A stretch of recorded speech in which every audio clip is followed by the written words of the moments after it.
আসসালামু আলাইকুম, সবাই কেমন আছেন? তো আজকে অনেক সুন্দর একটা রেসিপি নিয়ে আসছি, দেখুন। মুগ ডাল, এটাকে আমি রান্না করব খুব আস্তে আস্তে করে। যার জন্য আমি নিয়ে নিলাম একটা পাতিলের মধ্যে সয়াবিন তেল, তারপরে দিয়ে দিলাম রসুন কুচি আর কিছু আস্তা জিরে। জিরা এবং রসুন কুচিগুলো হালকা একটু ব্রাউন কালার আসার পর এবং খুব সুন্দর একটা ফ্লেভার আসবে। তারপরে আমি অ্যাড করে নেব পেঁয়াজ কুচি এবং কাঁচামরিচ। এরপরে একটু নেড়ে চেড়ে মিক্স করে নেবেন। দেখুন, আমি দুইটা মাছের মাথাও নিয়েছি এটার সাথে।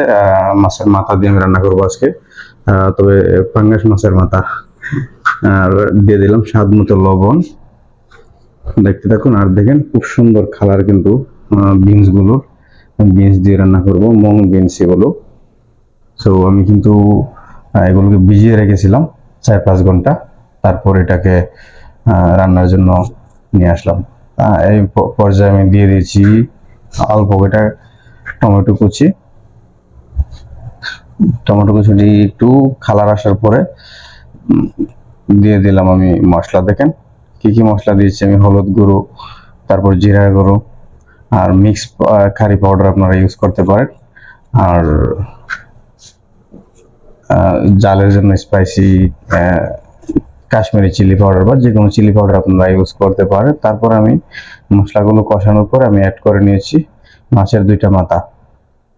দেখুন, 4-5 মিনিট আমি ঢাকনা দিয়ে ঢেকে রেখেছিলাম।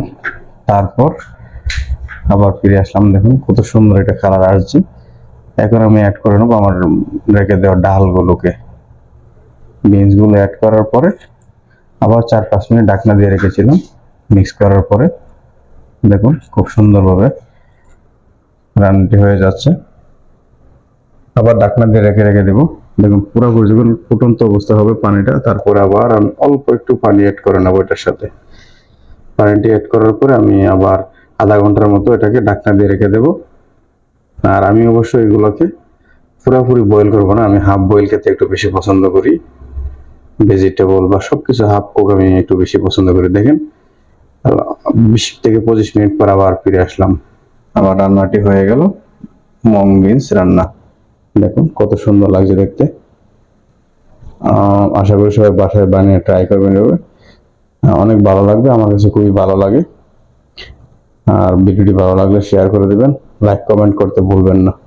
ধন্যবাদ সবাইকে পাশে থাকার জন্য। আবার দেখা হবে অন্য কোনো ভিডিওতে, অন্য কোনো রেসিপি নিয়ে। সে পর্যন্ত ভালো থাকেন, আল্লাহ হাফেজ।